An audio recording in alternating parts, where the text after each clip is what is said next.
The 14th letter in the Aleph base is the letter Nun. There are two types of Nun, a Nun Kefufa and a Nun Peshuta, a bent over Nun and a straight Nun. These are the two Nuns in the Hebrew alphabet. What is the meaning of a Nun Kefufa, a bent over Nun? And what is the meaning of a Nun Peshuta, a straight Nun? Besides the fact that the Nun sounds like the letter N, like new, or now, or no, depending what vowel you put under the letter, or on top of the letter. The Nun Kefufa, the bent over Nun, is generally put in the beginning or the middle of the word. And the Nun Peshuta is always put at the end of a word, as the suffix. But to understand the difference between the bent over Nun and the straight Nun, we have to first understand the meaning of the letter Nun. Nun, our rabbis tell us, represents the word nes. Nes is miracle. And there are two types of miracles. There's the miracle of the Nun Kefufa, the bent over Nun, a small miracle. And then there is a big miracle, like the Nun Peshuta that goes beyond the baseline. It goes out of the laws of nature. It's a big miracle. And both of these Nuns are spelled in the letter Nun. If you spell out the word or the letter Nun, Nun is spelled Nun, Vav, Nun. The small Nun, then the Vav, and then the large Nun. So within the word or letter Nun, you have both miracles. You have the small miracle and you have the large miracle. How do we bring the miracles down into the world? We do this through the letter Nun, which is neshama, through the soul. Every Jew is a chilik elikam emal mamish. Every Jew is part of God himself. And every person, every Jew, also has a nachala, has an inheritance of God in them. And therefore they have the opportunity to bring the godliness and the power of God that is beyond time and space into the world, into Teva, into a place of time and space. That is the power of the neshama, the power of every soul. And the meaning of nes we find in the book of Isaiah the prophet, Yeshaya Hanavi, in chapter 49. Over there he says, Orim Nisi, which means, I will hoist my banner, I will lift up my banner. The word nes means banner, a flag that can be seen from far and wide. And the flag is put up on the top of the mountain. And on top of the mountain is hoisted on top of the pole. Because a nes is something which is beyond nature. But also the objective of a nes is to elevate the nature as well. And seemingly, when you have a miracle, you can see God from far and wide. So if you have a doubt if God exists, you see the splitting of the Red Sea, you see God coming down on Sinai, this is now a nes, a miracle. This is like a banner to remind you that God truly exists.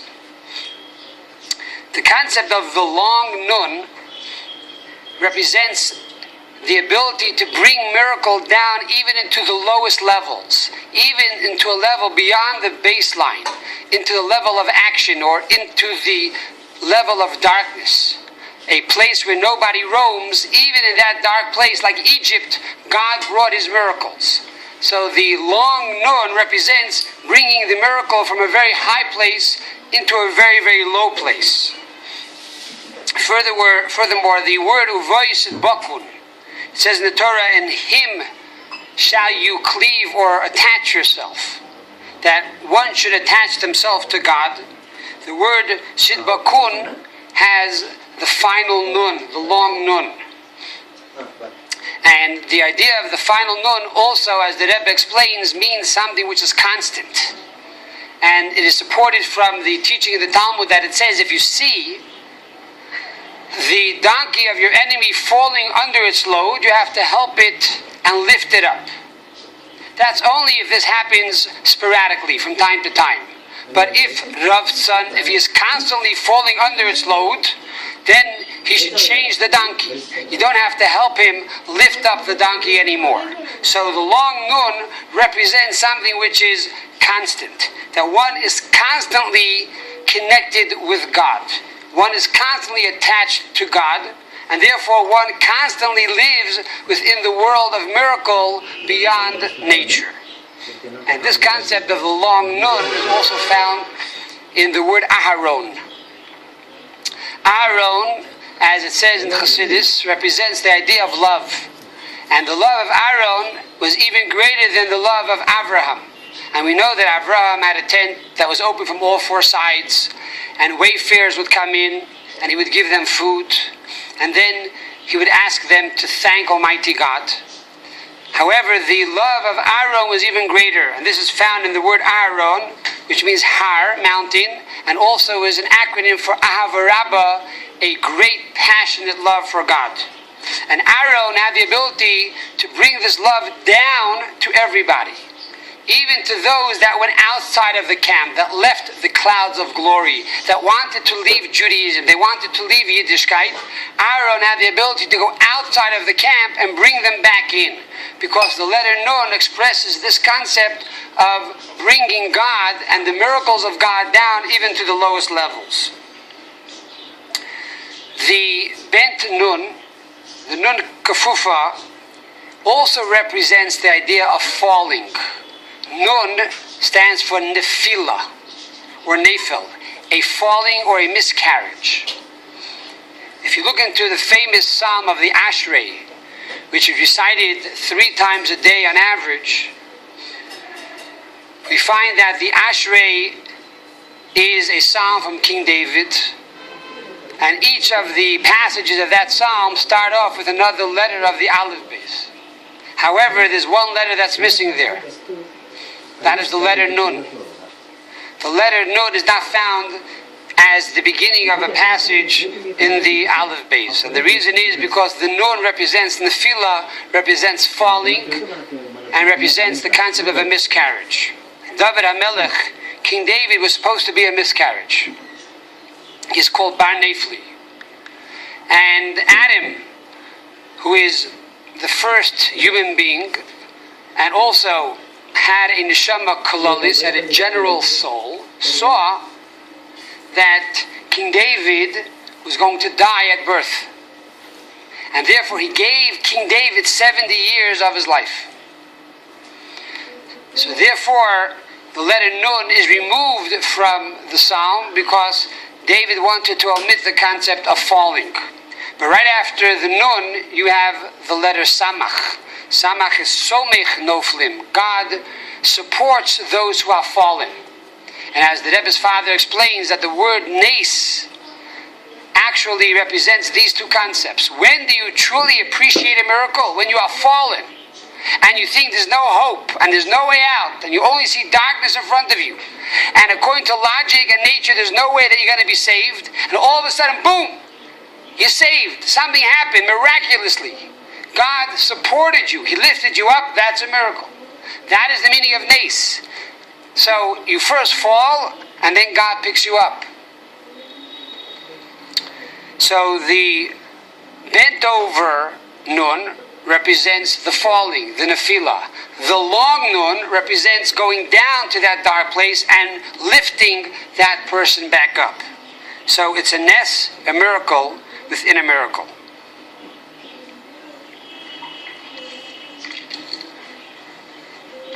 Furthermore, we find that Moses, before he passed away, prayed to God 515 times to bring about the coming of Mashiach, and literally to allow Moses to enter into the land of Israel.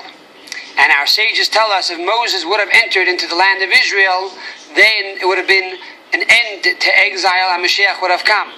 So Moshe Rabbeinu ve'eschanon el Hashem, he prayed 515 times for God to let him into the land of Israel. And the Rebbe explained that in truth, even though God asked Moses to stop praying after 515 times, we must say that Moses continued to pray. Because there's a rule in the Talmud, whatever the host of the house tells you to do, you must follow. Chutz mitzeh. Besides the fact, if the host tells you should leave. If the host tells you to leave, you don't have to listen. So similarly, Moses is standing in front of God and saying, God, I want to go in, I want to go in, I want to go in. So God says, stop it already, Moshe, enough. 515 times, you're making me crazy. Moshe Rabbeinu continued to pray after that, over and over and over again. And this perhaps is hinted in the fact that Veschanon has the long nun at the end, that he continued to pray even after 515 times. And this is a lesson to all of us, that we have to pray every day that God bring about the coming of Mashiach. We have to call out Ad Mosai, how much longer must we wait? And to continue to pray over and over and over again, and no doubt that our prayers will very soon be heard. The gematria of Nun is 50. 50 represents a number that is beyond nature. First of all, we find that Moshe Rabbeinu, on the day of his death, was buried at Har Nebo. Says the Maggid of Mezrich that Nebo means Nun, Bo. Nun, the letter Nun, which is 50, is there. That on that day, Moses reached the 50th level of Bina, of understanding, the highest level of understanding. For man on his own can only reach 49 levels of understanding. And this is also consistent with an interesting passage in the Torah. On one hand, it says that the Jewish people should count 7 complete weeks from Passover until Shavuos, when God would give them the Torah on Sinai. And then it goes on to say, 50 days shall you count. So is it 7 complete weeks, which is 49, or is it 50? And we know every year after Passover, we start to count, or rather the second day of Passover, we begin to count the Omer, 49 days. We don't count 50, we only count 49. On the 50th day is Shavuos, when God gives us the Torah. Because the lesson is, man has to do his best. Ma'odecha, your best. And that is 49 levels. You have to refine all your 7 attributes. And each of those 7 attributes have 7 attributes. So when you refine all those 49 levels, and you reach the 49th level of Bina, of understanding, then God gives you a gift of the 50th level, which is the Nun, the 50th level, representing miracle that is beyond time and space, which is beyond nature. Talking about miracles, there's an amazing story that you can see on My Encounter on Jewish.tv. The story is that there was a chassin who went into the Rebbe together with his kala, and the Rebbe blessed them with many children. And the name of the family was Weiss. And a few months after she was married, she was not yet pregnant. So she went to a doctor, and the doctor did an examination, and the doctor said, you know, there's no way you're going to have children. You have an infantile womb. Your womb was never developed. There's no way you can have children. She walks out of the doctor's office and tells her husband what the doctor said. The doctor said, no, there's more than one doctor. We'll go somewhere else. They went to a second doctor, and the second doctor also said, you should know you have an infantile womb. You will never have any children. The husband called up New York, 770, and told the secretary, please convey the message to the Rebbe. The Rebbe heard what the doctor said, and he answered, don't worry, Askar Latzin, I will remember you at the tomb of my father-in-law, and you will see blessing. A short while later, she got pregnant and had her first child, and then a short while after that, a second child, and a third child, and a fourth child, and a fifth child, and a sixth child, and a seventh child, an eighth, and ninth, 11th, 12th, 13, 14 children. After 14 children, Baruch Hashem, they were all healthy and gesund. and they shall live long and well. So the husband says that as you get on in years, so you got to go to the doctor to make sure everything's okay inside. She goes back to the doctor, another doctor, and the doctor looks inside and says, "Hey, I see you have an infantile womb. And being that you're an Orthodox woman, that must be very difficult. That means you had no children." And the wife just kept a straight face. And she walked out and told her husband what happened. And then she asked her husband, "What do you think? How is it possible with an infantile womb that we should have so many children?" And the husband said, "It's obvious. The Rebbe gave you a bracha. The Rebbe gave you a blessing." So we see this is the concept of nun. On one hand, there's a bent over nun, represents nefila, represents falling, represents the concept of a miscarriage, that according to nature there's no way to have a child. And yet you bring in the long nun, which goes into a dark place, a place that says that things are no good, things are contrary to happiness and joy. And in that dark place, you're able to manifest God's reality and God's manifestation of joy and happiness and health and long life. So this is the message of the letter Nun. And that is that if a person, God forbid, is down, and if a person has difficulty in their life, let them focus on the letter Nun. For the Talmud says, if you have a dream of Chanina, you're going to see miracles of miracles in your life. For Chanina has two nuns in it. And therefore, by focusing on the letter Nun, this will be a picker-upper to bring you from a state of darkness and a state of melancholy to a state of true joy and happiness, and Adam Nissi, to raise the banner of God beyond nature, and to truly expect miracles in your life and to see miracles in everything that you do.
The 15th letter of the Aleph Beis is the letter Samech.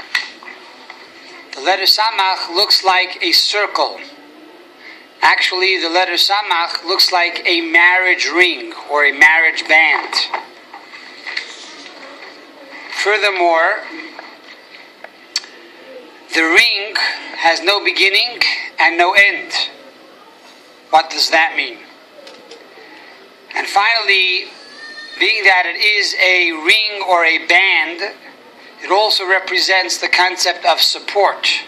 Like on a lulav, we have the lulav, which is the palm branch, together with the myrtle and the willow, and around it we have three bands that unite all the species together. So the idea of a ring and a band is to unite and support.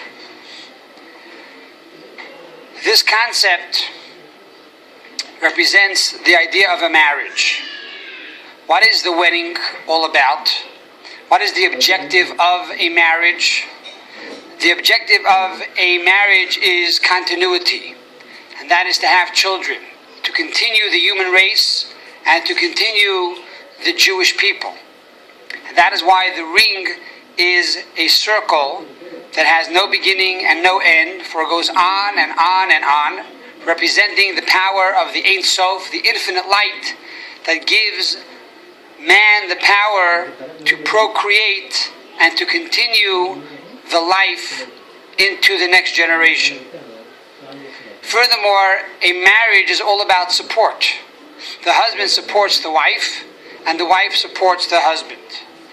And we see this in the chuppah, which is the very beginning of the marriage. Under the chuppah, there is a custom that the wife, the kala, encircles her husband-to-be 7 times. And after she circles her husband 7 times, then she stands next to her husband, and then the husband puts the ring on her finger. What is happening over here? King Solomon tells us, Chachmas Nashim Bansa Beisa. It is the wisdom of women that build the home. And therefore, by the fact that the woman encircles the husband 7 times, she is now building the home for every Sunday of their life, every Monday of their life, every Tuesday of their life, all 7 days of the week, all 7 days of their life. Once she creates this home, she enters into the home together with the chatan, the chosin, the groom, her husband-to-be. So she makes her samach, her support around the husband. And then the husband puts the ring on her finger, because by putting the ring on her finger, in essence, what the chosin is saying is that I agree to support you. I will give you the monetary and the emotional support that is needed to continue this family. Similarly, we know that on Simchas Torah, God marries the Jewish people, and the Jewish people marry God. God is the groom, and we are the bride. What happens on Simchas Torah? We take the Sefer Torah, and we dance 7 times around the bima. By dancing 7 times around the bima, we, the bride, the Jewish people, are creating the home for God.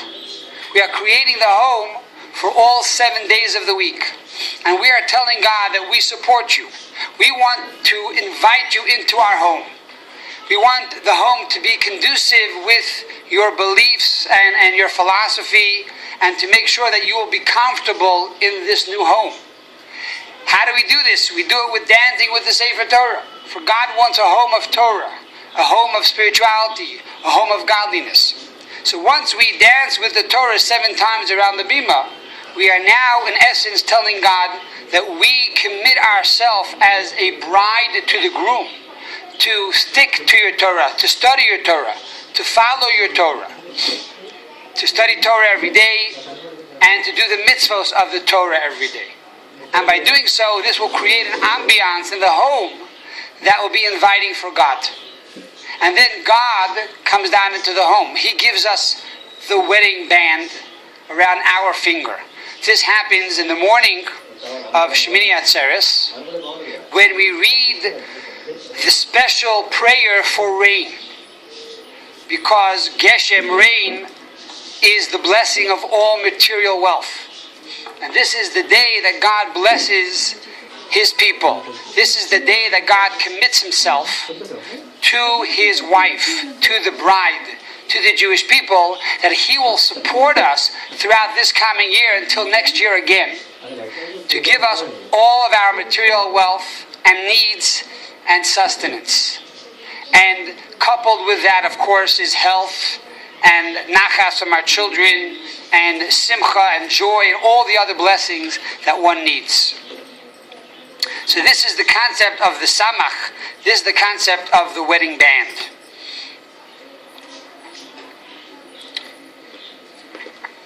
What is the gematria of Samech?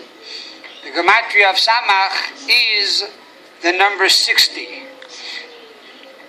60 is also connected with the infinite, because we find that Yitzchak Avinu, our father Isaac, says the Torah was married at the age of 40, and then he gave birth to his first child when he was 60 years old, implying that the number 60 alludes to the Ein Sof, the infinite power of Almighty God that allows us to have children, that allows us the power to procreate and to have this continuity of the Jewish race.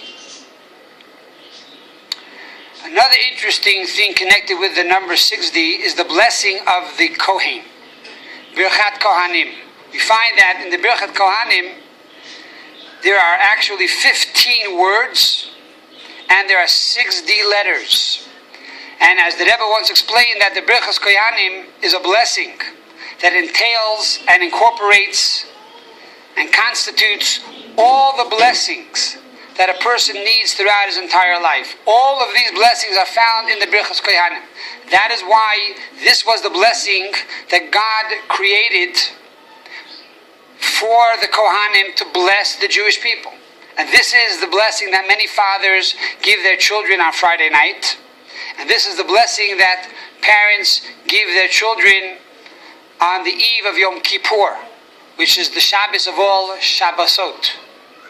Because this is a blessing that incorporates all the needs that we need throughout the entire year. And this blessing is found within the 60 letters of the Birchas Kohanim. It's interesting to note that when the Kohen blesses the Jewish people, he blesses with one hand on the other hand, and together he then says the blessing. The fingers of our hands have a total of 30 bones and 30 bones. Both hands together have 60 bones. So here we have 60 bones and we have 60 letters. And this represents the blessing of infinity, all the blessings in the world that one needs. Furthermore, we find the concept of 60 is the idea of ayin. Ayin means nullification. The ratio of nullification is 1 to 60. In other words, in Jewish law, if we have a beef stew, when we're cooking meat in a pot, and accidentally we're drinking a coffee with a little milk, and we're walking by the pot and a drop of the milk falls into the pot, and the law is that we are not allowed to mix meat and milk together. Do we have to throw out the entire pot of stew or cholent or chicken soup, or are we allowed to eat from it? And the halacha is, the law is, it is a ratio of 1 to 60. If there's 60 times more meat than the drop of milk, then the 60 nullifies that one drop of milk. So therefore we see 60 represents the concept of nullification, to nullify all evil, to nullify all impurities. And that is the word ayin. Ayin means nothingness. The word ayin is aleph yud nun, which equals 61. What is truly nothing? 1 to 60 is nothing. Another interesting connection is that the 15th day of the month of Av is considered to be the greatest day on the Jewish calendar. It says, Lo yehoyu yom tovim liYisrael k'chamisha asar b'Av. There were never greater days for the Jewish people like the 15th day of the month of Av. What happened on this 15th day of the month of Av? It says that the daughters of Israel, all the single maidens, all the single girls, would make a circle out in the field, and they would dance. And they would say to the boys, the single boys, Bachor, Sana inecha urei, lift up your eyes and see, and choose for yourself a bride. So, there were many marriages that took place on this day, on the 15th day of the month of Av. Homiletically, one can say that the 15th day of the month of Av also alludes to the 15th letter of the Aleph Beis, which is the letter Samech. Because Av, the month of Av, is spelled Aleph Beis. So the 15th letter of the Aleph Beis, there were never such great days of joy. In other words, there is no such great a letter in the Aleph Beis like the letter Samech. For this represents the Ein Sof, the infinite light, the circle of God and the circle of time, and also the circle of continuity. The Rebbe has stated that the 15th day of Av is so great that this is the day that has been designated for the rebuilding of the third Holy Temple, being that we come after the 9th of Av, only 6 days earlier that the Holy Temple was destroyed. The first and second Holy Temples were destroyed on the 9th of Av. So now, on the 15th day of the month of Av, when the moon has waxed to its full glory, this is the day when we will see the greatest revelation. For every descent brings about a greater ascent, the ascent of the rebuilding of the third Holy Temple. The word Samach, the meaning of Samach, means to support. Samech noiflim, to support those that have fallen. Interestingly, that the Samach is very similar to the final Mem. And these are the only two letters in the whole Aleph Beis that are closed. All the other letters of the Aleph Beis are opened. The fact that these two letters are closed, this represents that it's concealing something, that the light is so great that we cannot share it. It represents the most deepest of the secrets and the most holiest of the high. So Samach and Mem together spell out the word Sam. Sam is a potion or a remedy to those that are sick. And in essence, the Samach and the Mem, even though they look very similar, according to Kabbalah, the Samach is even higher than the Mem, because the Mem is square. It represents a certain limitation. The Samach is totally round. It represents continuity and infinity without any type of obstacle. So therefore, the closed Mem represents the days of Mashiach, and the Samach represents the era of Techiyas HaMesim, the resurrection of the dead. So therefore, if you need God's blessing in your life, and you need to move on to bigger and better things, and you want to see true resurrection, and you need God's support, meditate on the letter Samach.